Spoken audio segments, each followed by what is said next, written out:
light is on. That's good. I'm going to put that down there and I'm going to do my spiel. Am I looking at you? Or? You can look anywhere. Oh, You can look at the camera, and then when we talk, we can look at each other. All right, let me start with my little spiel. Okay. Yeah. Hello, everyone, and welcome to a special edition of the Indie Author Life. I'm here with someone who is maybe not necessarily big in the indie author world, but she is big in my life, and that is my mum. So this is Mum. Hi. She was the first person that I told about this project that has come to life, which is my debut fantasy young adult book, Still Waters Run Deep. Cannot believe I'm holding it in my hands, but the journey started 6 years ago. Yes. And started, maybe I let you know about it 5 years ago in 2020. And I said before, you were the first person that I ever told that I was writing. That's so privileged. Writing a book. Yeah. And to see you with the book in your hand now, Mon, it's a bit of a surreal experience. I just had a moment thinking, wow, okay. It's here. Yeah, from the very beginnings when you first told me, and the first 9 chapters? Or that you gave me to the first to edit. 9 chapters. Yeah. Which, it was a process where it was super casual. Like you weren't, I wasn't like, oh, Mum, please check every single little thing, because I didn't want to put, obviously. Which I did. I know, that's right, you did. You did more than I expected. Well, I think when you first mentioned it, and then you said that you were writing, and you actually said it was very casual about it, because you said that you had these characters in your head since you were little, and that you just wanted to get them out on paper. And if nobody else reads this, then that's fine. So it made me feel comfortable reading it, thinking, at first I thought, well, it's kind of more like a journal for you. You know how people like to journal their thoughts and what have you. So I was happily editing and what have you. Little did I know, 6 years forward, 6 years later, we'd be here. You're showing me this. And if I had have known the gravity of, what you were doing, not that you probably did at the time as well. No. I may have been a bit more nervous in editing, or thinking, I've got to get this exactly right. So to me, I was having fun with it. And I think also that you may not have expected me to edit it so kind of brutally. No. But I think brutal. You think it's brutal, but I'm very used to critique throughout studying at uni, with doing the creative stuff there, that you may have thought it was brutal, but it's not. It's not. It's important to be critical. Well, also being a mum, you don't want to, you're always praising, and you don't want to sort of deflate anyone's dreams. And but you're also very honest too. I think it's good as mums to be honest. Well, fair. That was always what I hopefully instill in both you and Jess. But I wasn't my genre as well. No. It wasn't something that I'm used to reading. So I probably struggled at first with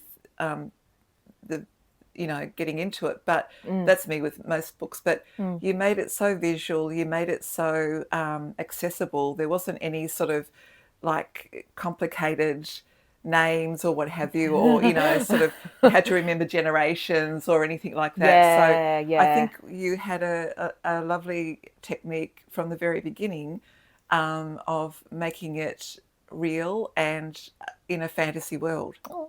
I'm glad. So it was kind of like, and I think you've got a really good way of, even though they're characters from a fantasy world, you can relate to modern day contemporary living. And how people feel about different things, pleasing their family,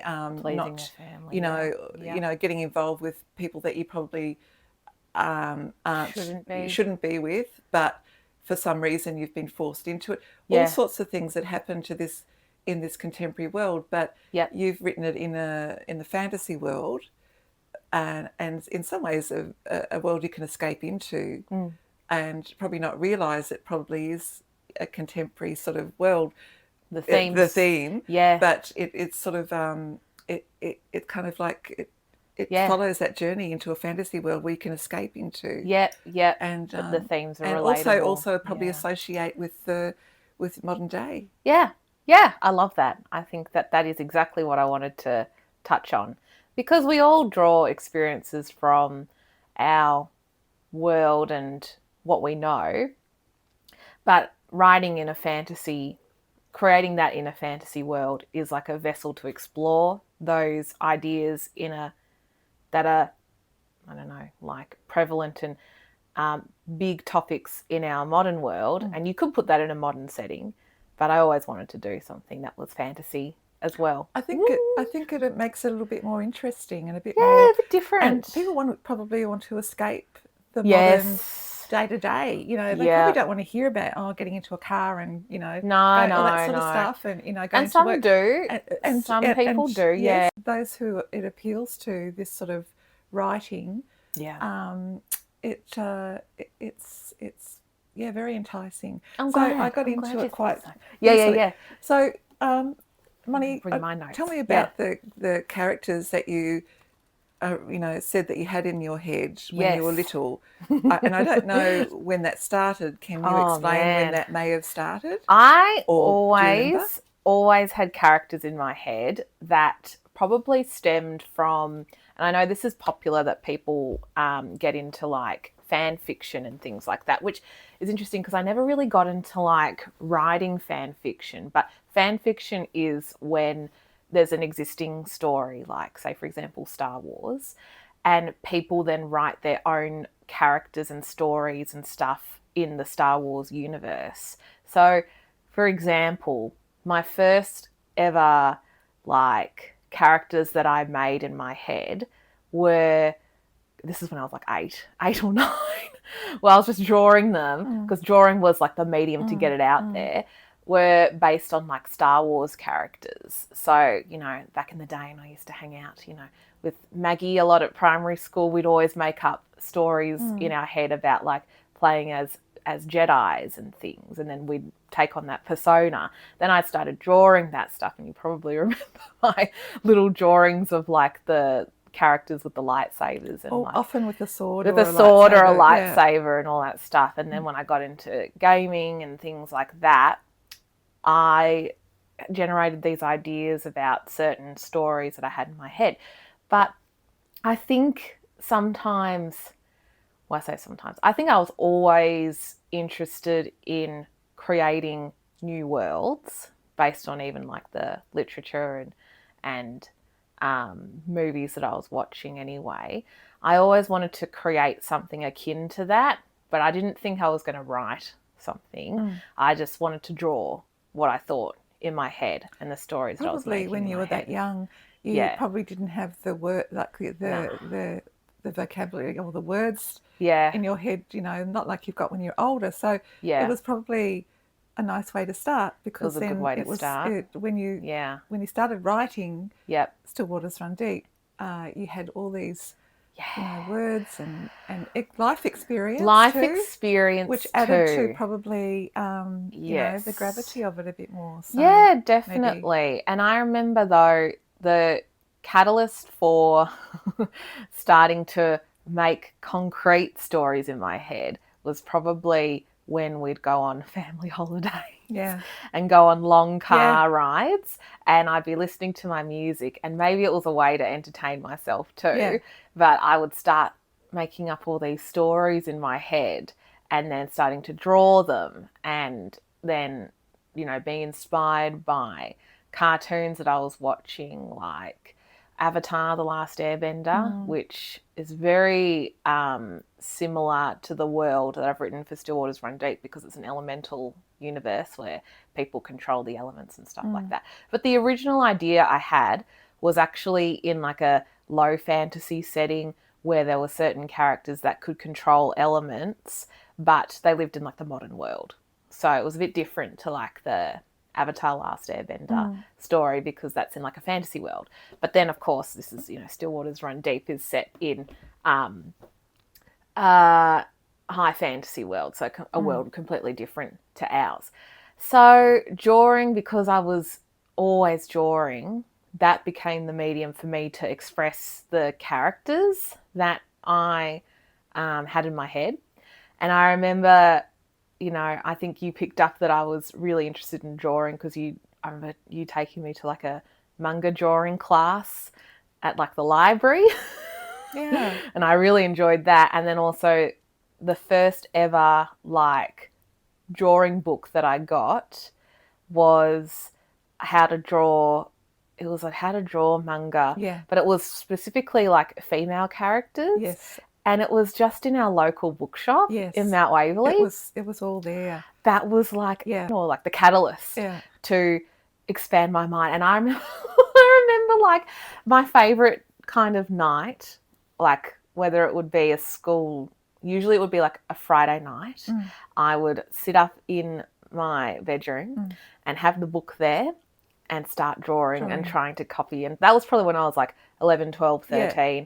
Even, probably up until I was like 18, I would just draw and I'd have my sketchbooks, and my sketchbooks would come with me everywhere, and the characters in there. Like sometimes I'd draw characters that were like Sailor Moon, Naruto. Some of them would be, what else was I into? Well, I guess Pokemon in a way. Pokemon, I mean, definitely. In a big way. Yeah.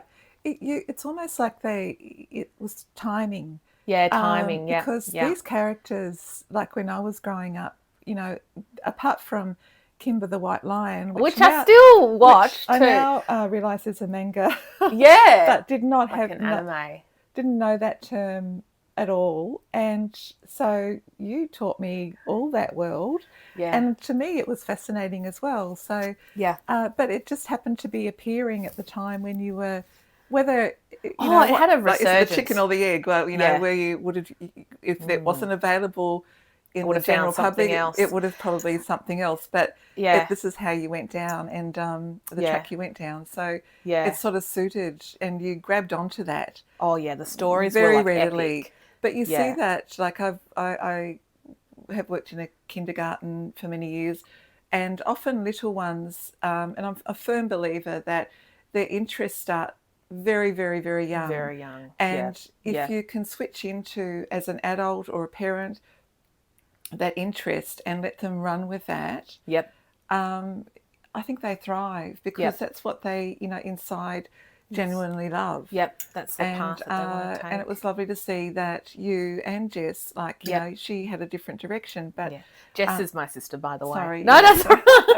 Jess I expect you. I'm sure Jess she'll make an appearance sometime soon. But so it was lovely to see that, and just to run with that, and and I loved it because it was a new world for me. Yeah, because I was seeing all these different characters I've never seen in my life, and never really being a Star Wars fan, but it sort of drew me down that sort of way, and so I was enjoying it as well. Yeah, enjoying the process. I didn't see any harm in it. It seemed all quite just a bit of fun and what have you. So I don't think it could ever be harmful for kids to embrace their creativity.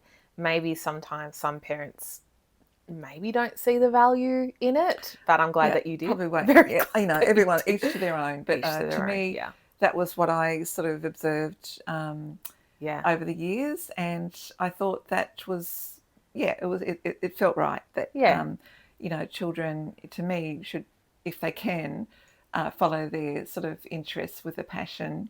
It doesn't, if there's a different career direction they want to go in, that's okay too, but that's another thing. But you kind of sort of stayed with your passion, and you made it a career as well.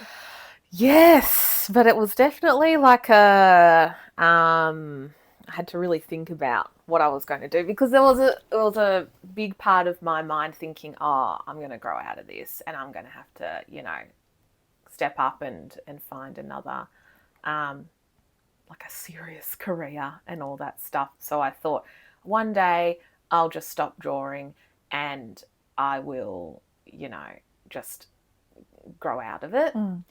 But it never went away, that passion. In fact, it only grew more intense and more serious the older I got, and it became something that I knew I had to honour the stories in my head because they weren't going away, and I knew internally I was frustrated because I'd wanted so badly to put it out there into the world, but I didn't know how to do so. So part of that was trying to write a graphic novel, but that, didn't work. So then writing became also a catalyst to kind of heal that, scratch the itch / heal the void that was there, which I didn't think I had it in me that I could write at all. That's interesting because you won an award for writing at Avila. Oh, yeah. So, so there's something in that as well. I think I was just intimidated by people that read a lot, and therefore I felt like they knew what they were doing. And because I was more like I loved stories, but I wasn't as we all know, I'm a slow reader, so I don't churn through books so much. So I thought, oh, well, if I'm not at that level, how can I write something? Yes. And that was the hardest part to grapple with, to just say screw it and just do it. And that's what we should all do, because we've got this mind, all of us, that we create these narratives that I can't do this because I can't do. But it's so wrong, because everybody's most likely thinking the same thing. They are. And they're observing others thinking, oh, they're better. But in reality, they're not. And we're the ones that were creating this fantasy world, which is so not true. So when you get in there and just do it and enjoy what you want to do. Yep. I think with getting back to your book, I was excited too, because it was COVID. Yes, the 2020 time. And so I used to meet, Monty and I used to meet up in the grounds of Monash University here in Melbourne. And because it was between our two houses. Between the two houses. It was in a 5K radius, which was our restriction. We're in Melbourne, so we had to deal with the really dire lockdown situation. It gave us something me to look forward to. So I think it was a Tuesday evening. Yeah, we'd go for a walk, and you'd give me the secret documents to read. I know, it was very secretive because we'd be rocking up with our masks on, and it would be very handing over. Hello, here's the document. Here's mine. Here's yours. But and luckily there was one coffee shop open, so that was the saving grace, wasn't it? Yeah. But also, I think, Mon, you did start writing this book, and then you had all these characters. But what impressed me, and I'm sure, and with all the writers from now on, people who write books, what impresses me is how to get the sequence of events in your novels in order. How do you even remember what someone's done? So perhaps just run through, that sort of area, how you got that all to come together. And I definitely had to take my time with it. I think that, yes, I say I'm a slow reader, but I am also a slow writer, where I do need to make sure I am constantly always thinking about the story, weirdly enough.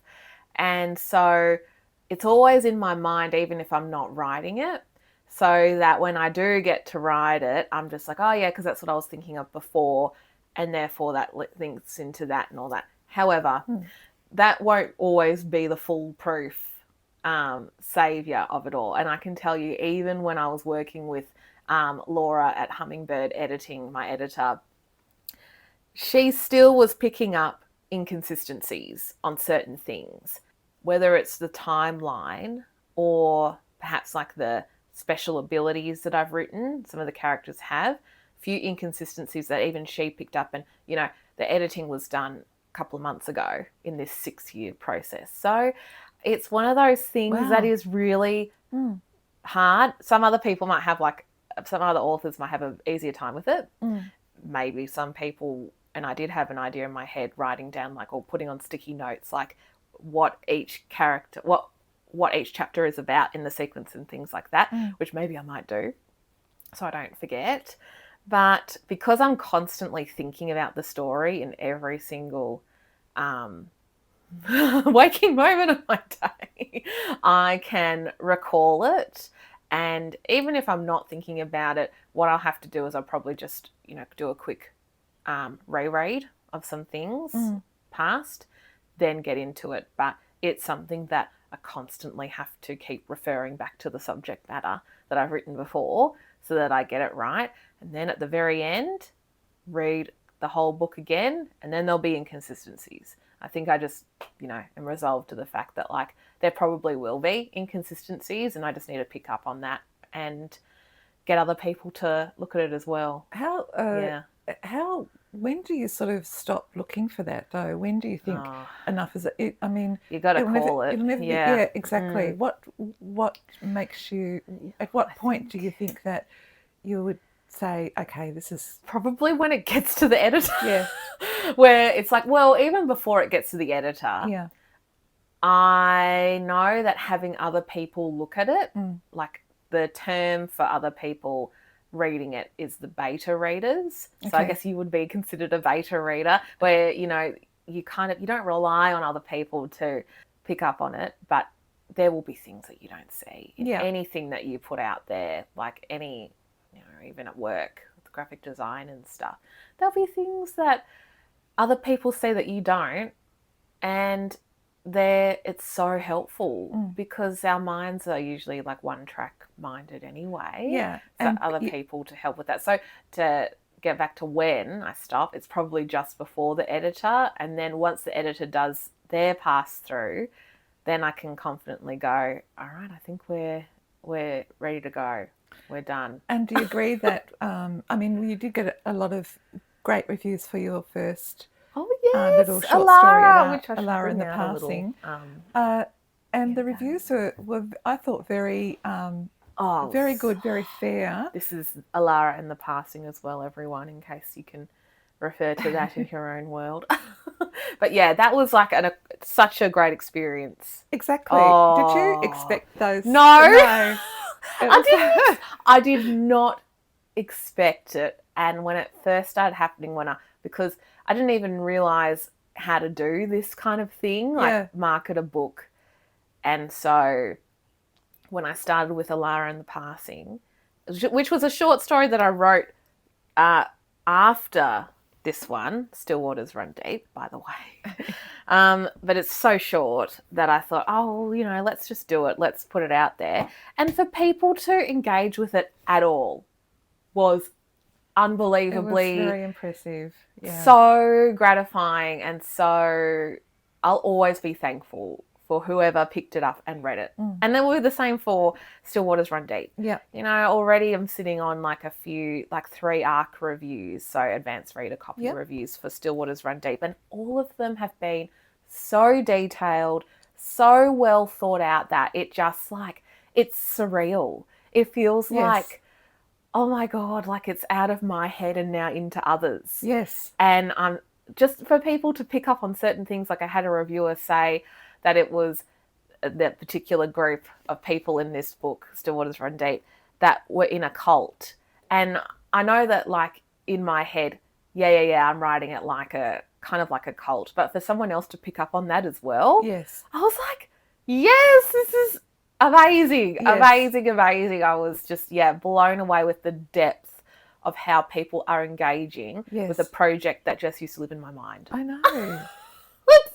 it's mind-blowing. You can't even get your head around that, and always thankful. Always grateful. And you have to be open to these reviews and these critiques and embrace the good points that they say. Yep. Take that to heart, Absolutely. Yeah. And I think what I love about reviews, and I know as authors we're not supposed to really because reviews are for other readers per se, but all the reviews that I've got, you know, whether they're positive, negative, whatever, I just am so impressed that people are able to put their own, or willing to engage with my work, first of all, and willing to engage with it in a personal way, because their reviews are personal. It's how they personally engaged with my work, and I love it. I just think it's amazing. That's one of the best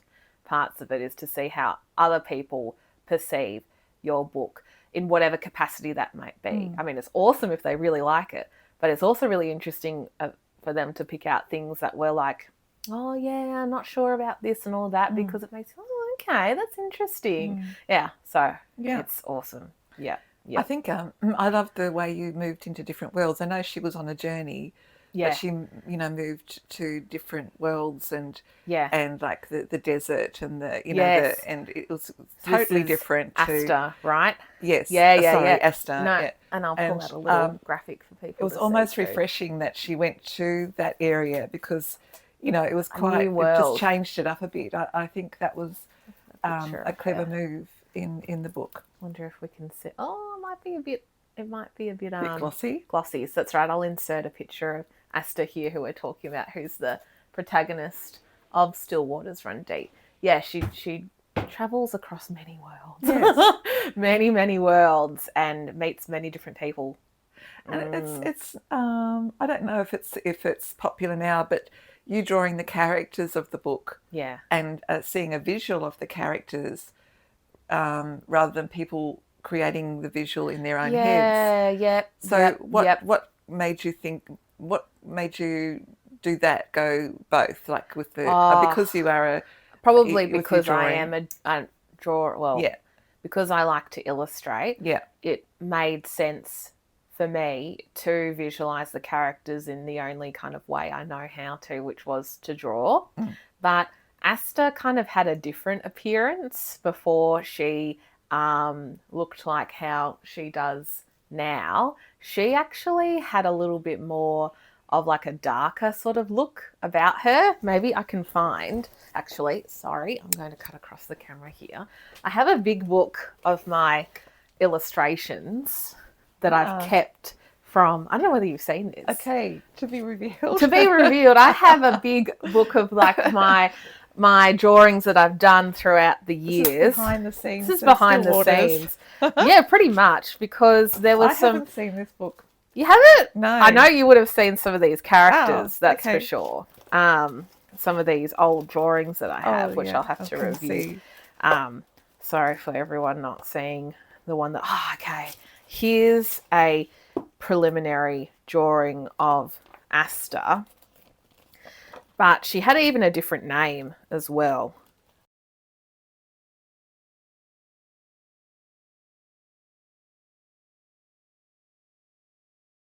I will also insert this image into the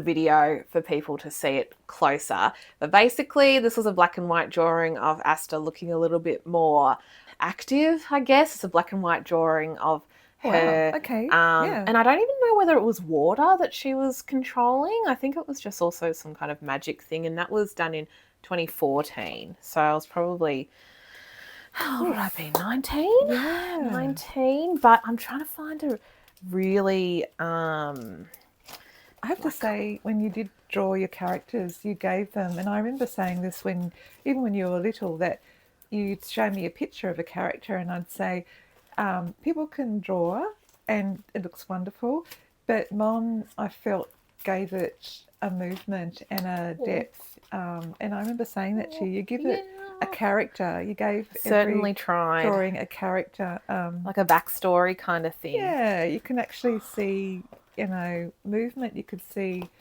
there was more depth to the drawing, and that takes a certain skill. No, thank you. I do appreciate you picking up on that, because I think part of it is what makes it interesting for me is if there is a backstory to it. Sorry, I really want to find... okay. Wow. All right. So this, it's kind of hard to see, But like, it's probably really hard to see this one on camera. Okay. But well, she's a very different looking gothic kind of person. I know. I feel like we should do a compare the pair, but I will show you. This is my.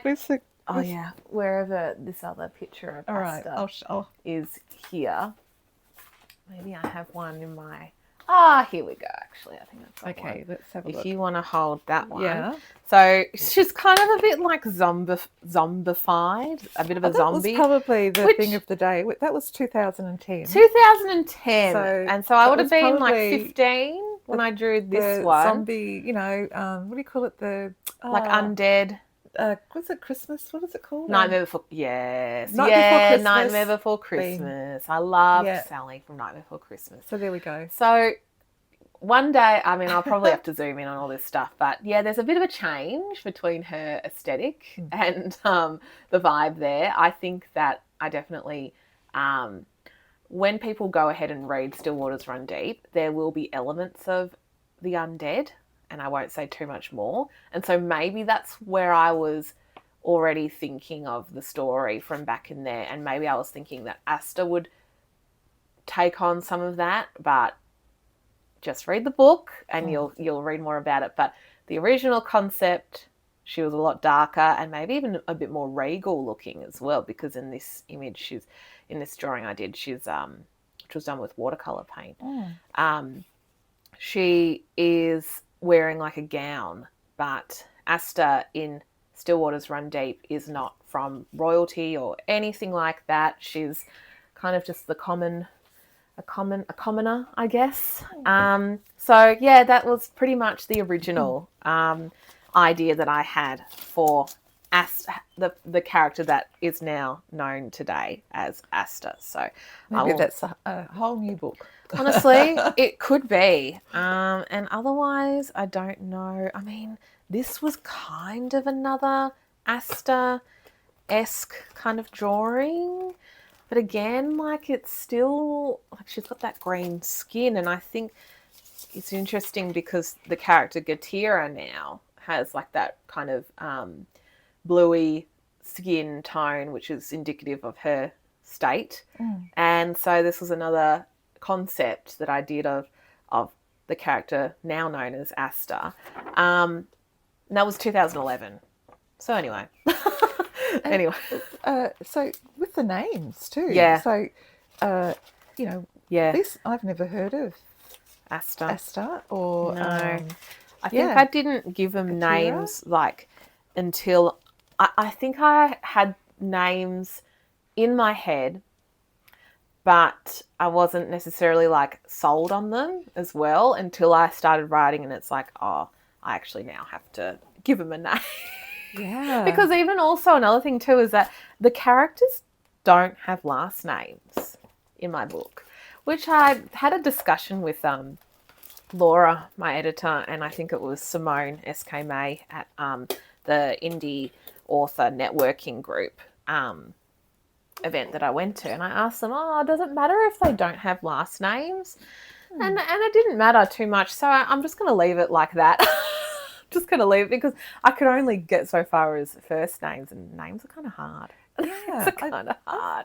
Do many novels have like full, the characters? Do they? Yeah, they do. I'm thinking. Okay. Well, I'm reading Woman of Wolves right now, and the last name is pretty important to the main character because there's like a lineage to it where it's like, this is the family that owns this part of the kingdom. And I think if the last name is important to like a legacy of the family, then I think that's why it would be important to have a last name. But, it's one of those things that like I don't often remember the last name of characters anyway. I know. I don't know. Like I remember the first name, but the last name, it's like, it's like a bit of an afterthought for me. So I hope that's not a deal breaker for people. It's like, you don't know the last name, but I kind of was, names can be, to me, that sometimes with this sort of fantasy, is this the right word? Yeah. Often the names are quite different to what you know. Yeah. And then you're trying to it's almost stressful to try to remember all this sort of, if there's like lineage or whatever for me. Yep.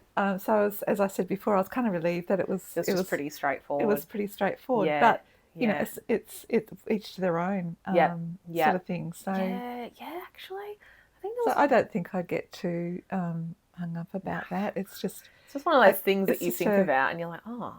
Well, it's another thing. I didn't even think of that either, how difficult it might be to come up with names of characters that in any novel, really. So definitely. It's really impressive that, you know, it's one of the hardest things. All the writers that I've seen you on, you know, interview on the podcast and what have you, how impressive, and it's also how unique everybody is. Too. Very much so unique, even though there's like a similar theme within the fantasy genre. It's also unique how people come across, and I've loved doing the Indie Author Life podcast for that reason. Yeah, because I just get such a kick out of listening to how people approach something that I do as well in a completely different way. Yeah, I just love it. I just love hearing about how other people write and create stuff.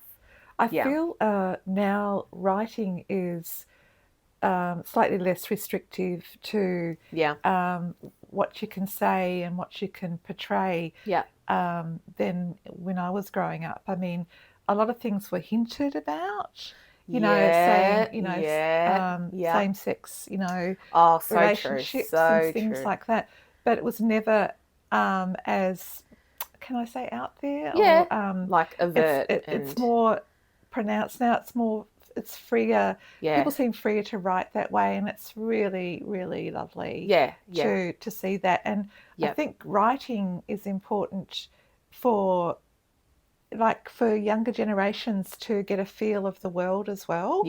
What's, you know, this is what's portraying in the world at this moment, that things are becoming a bit more coming out of the shadows, more into the light. You know, there's a long way to go, but it seems like there's it's more than a start. It's young people of today writing about their feelings a lot more, and it's quite lovely to see. You know, it's not as suppressed as it was when I was growing up. You know, in the 70s and 80s and things like that. You know, it was started, but it was nothing like it is now. No, and that's so true. Were there any books similar to like maybe what's another, like Harry Potter, for example? Were there any similar young adult books like that in the 70s? I don't remember, but then that wasn't the books I was reading at the time. So there may have been. So I've got no idea. That's true. I'm sure there was stuff out there, but it's not as like, it wasn't probably as easily accessible, even because you grew up on King Island as well, so you kind of had what you could get as well. That's true. But I was I loved horses, so I read Black Beauty and all those. The Silver Brumby. But I did love ghost stories, so I loved any and so that was my sort of thing. Supernatural. And you know, young like teenagers, detective stories. The Three Investigators, which was written, I think, by Alfred Hitchcock.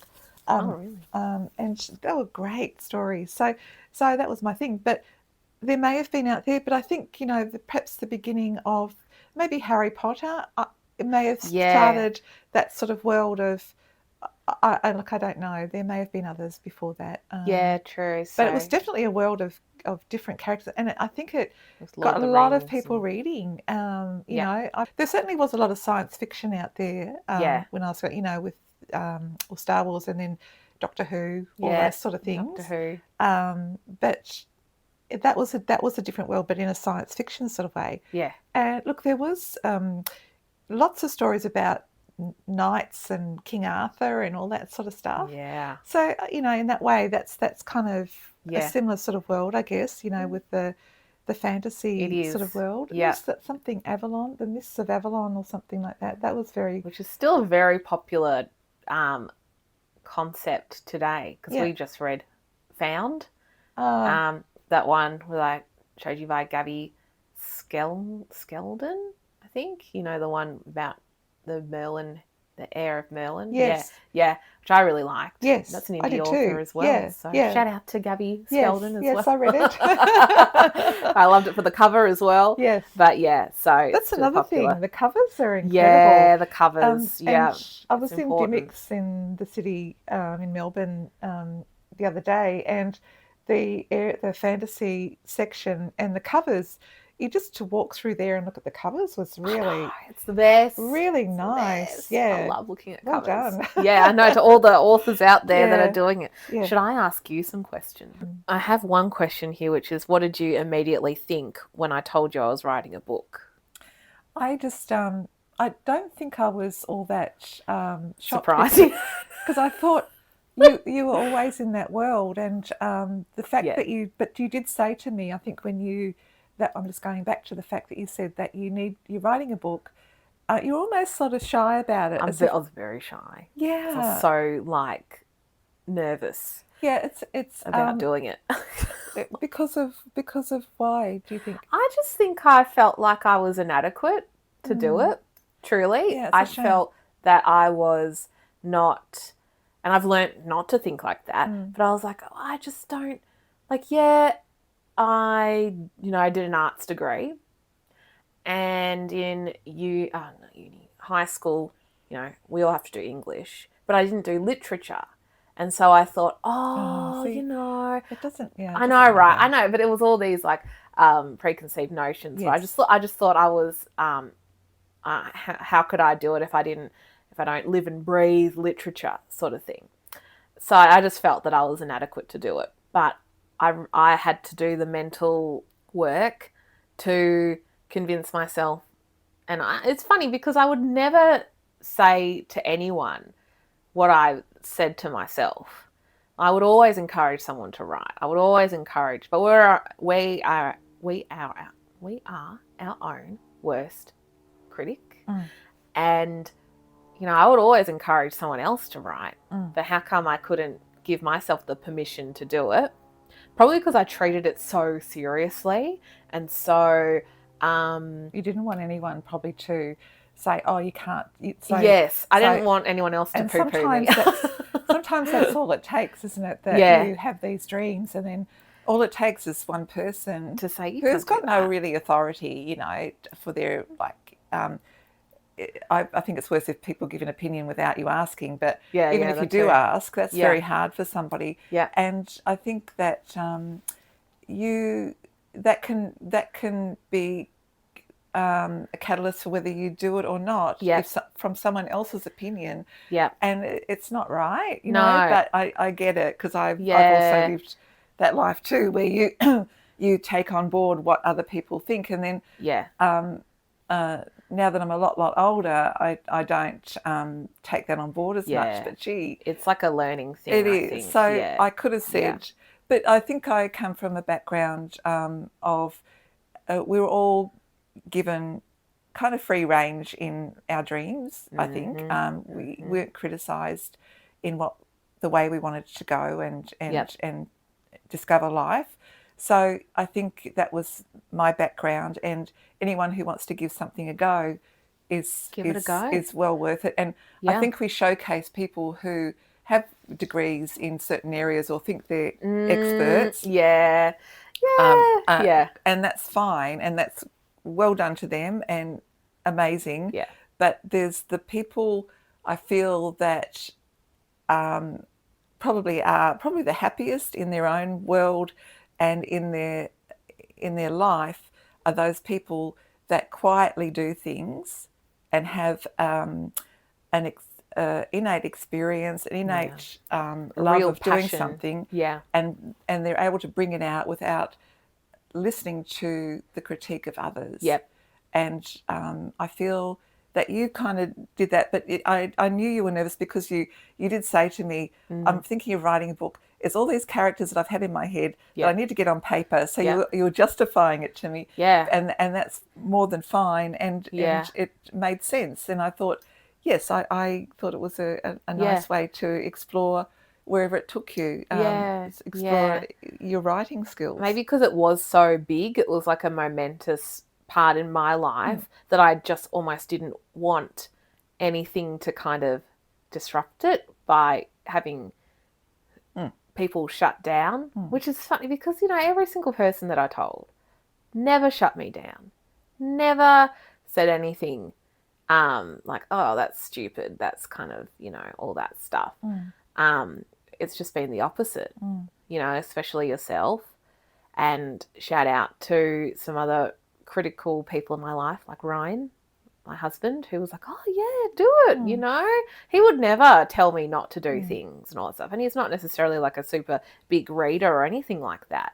And I think maybe it is like the people that aren't necessarily so heavily into like the literature world that can be a bit open-minded about that stuff and just like, oh my gosh, you've written a book. That's awesome. And I think we've got to remind ourselves about that too, where other people will see you do it and they'll just be impressed that you've written a book. Because I am. Every time I see a book that someone's written, I'm just, wow, someone has written it. They've written a book. So anyone who's thinking about doing something like this, just go for it.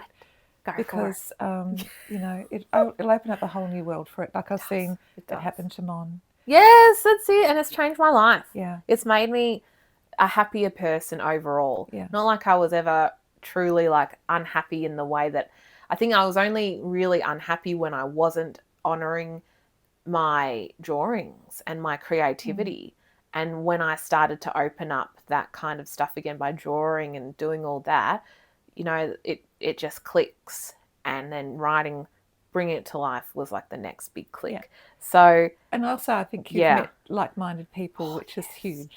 Some incredible people that I've lovely met. People. And I want to ask you, did you ever think I would write a novel? Like, honestly. And have it out like this? Yeah, like, to get it to this stage? Yeah, sure, yeah. Oh, gosh. Whatever you think, whatever you want to answer to that. I think deep down I did. I think it would actually go further because that's the sort of person you are. You have a drive in you that you like to see things through. True. True. At no point have I ever seen Mon do something half-hearted. So for better or for worse. And it's sort of, you know, so at some point it would have been something. But having said that, though, you know, it's still surreal to see. Oh, it's still surreal. You know, and the journey that it has actually taken to get to this point is it was a lot longer than we anticipate. You know, sometimes you just think, oh, I'll write a book, you know, just, you know, pop it out there, get it printed and away you go. Which is easier more than ever to do that, but still it's a goddamn process. It's long. It would be satisfying and hugely satisfying and rewarding. Yeah. So, oh gosh, I think yes. I think yes. Yep. Yes. You think overall, yeah. Yes, I did. Yep. Yeah. Yep. When that I think makes back. sense. Yeah. I didn't think I would write a novel. I didn't think I would do it, but here we are. So I'm glad. Wow, that's interesting. I know. I honestly didn't think. You have little faith. I know, which I'm learning. I've learned. No, well, it's easy for somebody to see the person. It's hard for the person to see themselves. Yep. That's true. I've got one last question for you. Okay. If you could describe Still Waters Run Deep in 3 words, what would those words be?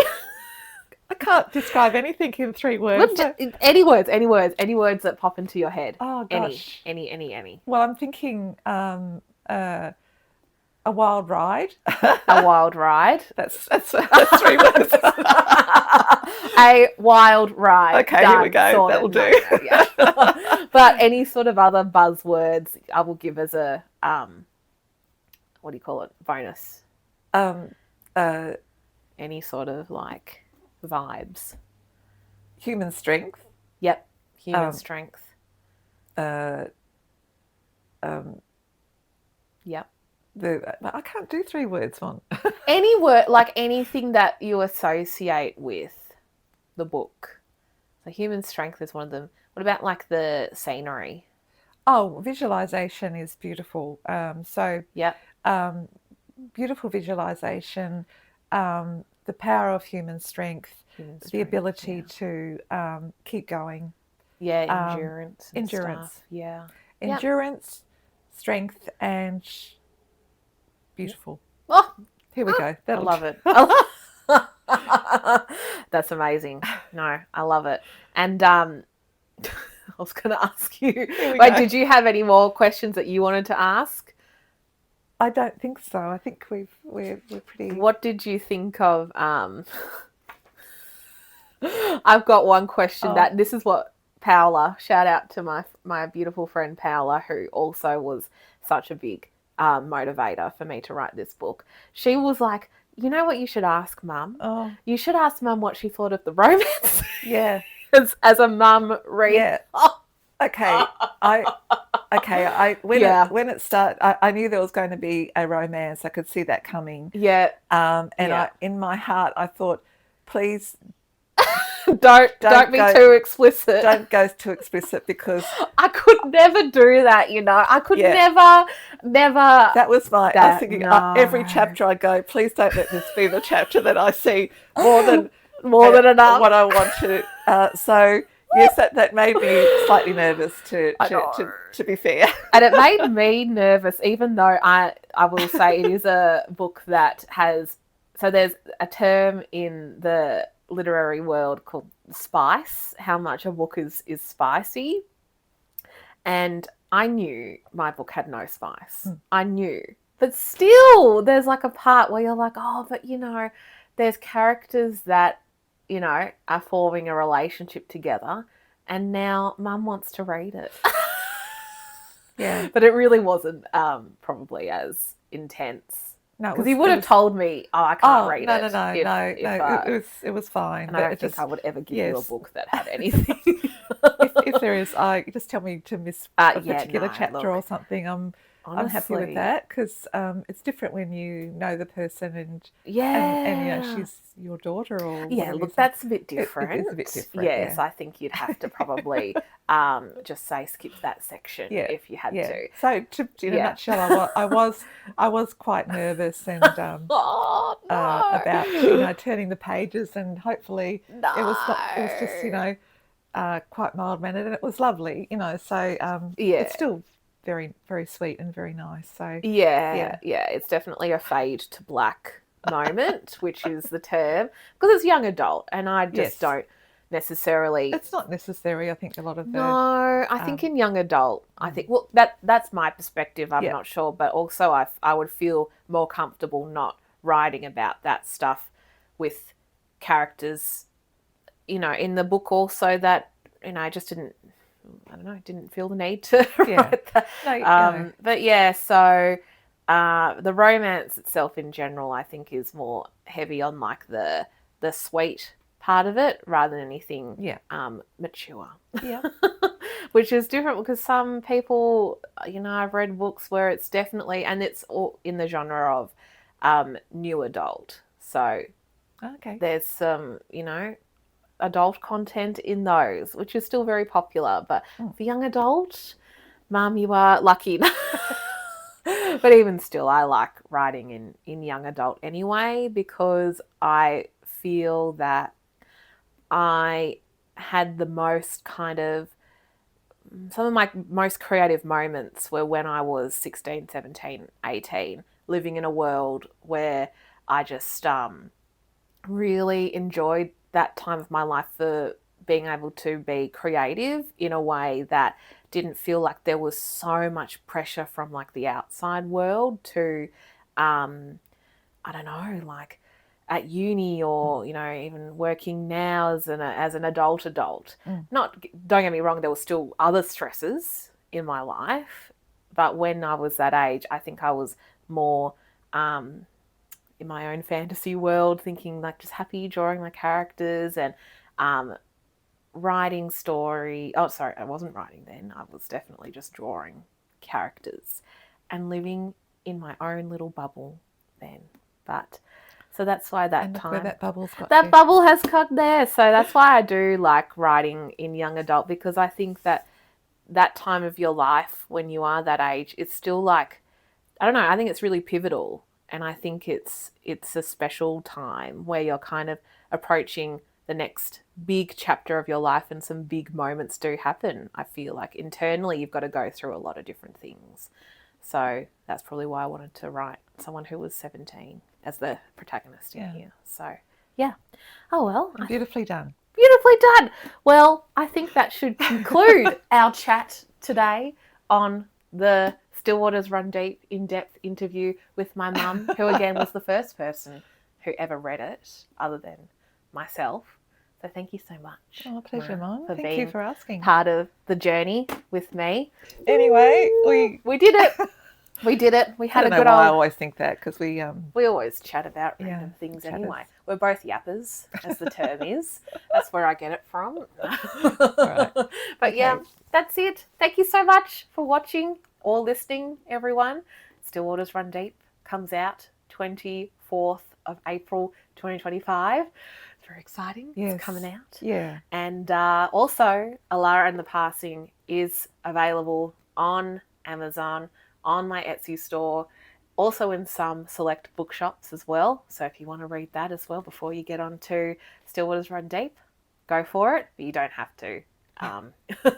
You can go straight into Still Waters Run Deep if you want to. So thank you so much, everyone, and have a good day.